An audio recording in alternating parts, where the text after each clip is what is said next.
Detective Eleanor Gray adjusted her hat as she stepped out of her car, the crunch of gravel beneath her boots echoing in the quiet night. The old Hawthorne estate loomed before her, its towering spires and ivy-covered walls casting long shadows under the pale moonlight. It was the winter solstice, the longest night of the year, and Eleanor had been called to investigate a disappearance that had the entire village of Blackthorn whispering in fear. The case was strange from the start. Lord Reginald Hawthorne, a reclusive historian, had vanished from his study during a solstice gathering. The doors were locked, the windows bolted, and yet he was gone. The only clue left behind was an ancient book, open to a page filled with cryptic symbols and a single sentence: "The solstice reveals what the shadows hide." Eleanor was no stranger to mysteries, but this one felt different. The air was thick with an eerie stillness, as if the house itself was holding its breath. She was met at the door by the butler, a frail man with trembling hands and a voice barely above a whisper. "Thank you for coming, Detective," he said, leading her inside. "The family is in the drawing room. They've been unsettled since the master disappeared." The drawing room was dimly lit, the flickering fire casting dancing shadows on the walls. Lady Hawthorne, a regal woman with sharp features, sat stiffly in an armchair, her hands clasped tightly in her lap. Beside her stood her son, Victor, a young man with a nervous energy that made him pace the room. In the corner, an elderly woman, Aunt Agatha, knitted silently, her eyes darting to Eleanor with a mix of curiosity and suspicion. Eleanor began her investigation by examining the study. The room was a cluttered mess of books, maps, and artifacts. The ancient book lay on the desk, its pages brittle and yellowed. The symbols were unfamiliar, but Eleanor recognized them as part of an old Celtic dialect.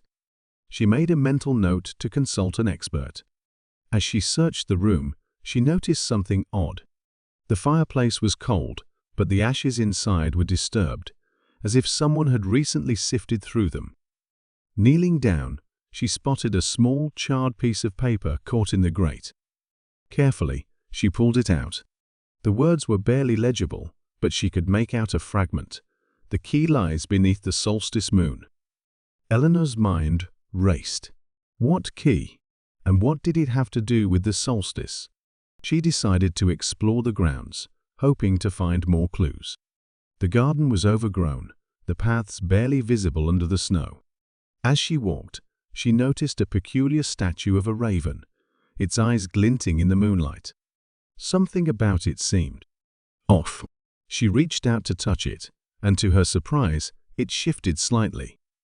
With a bit of effort, she managed to turn it, revealing a hidden compartment beneath. Inside was a small, ornate key. Her heart pounded as she realized she was onto something. Returning to the house, Eleanor began to search for a lock that matched the key. It wasn't long before she found it a hidden door behind a bookshelf in the study. The key fit perfectly, and with a soft click, the door swung open to reveal a narrow staircase leading down into darkness. The air grew colder as she descended, her flashlight cutting through the thick shadows. At the bottom of the stairs, she found herself in a small stone-walled chamber. In the center of the room stood a pedestal, and on it rested an ancient artifact, a silver amulet engraved with the same symbols from the book. But what caught Eleanor's attention was the figure slumped against the wall. It was Lord Hawthorne, pale and unconscious, but alive. Relief washed over her as she rushed to his side. As she shook him gently, he stirred, his eyes fluttering open.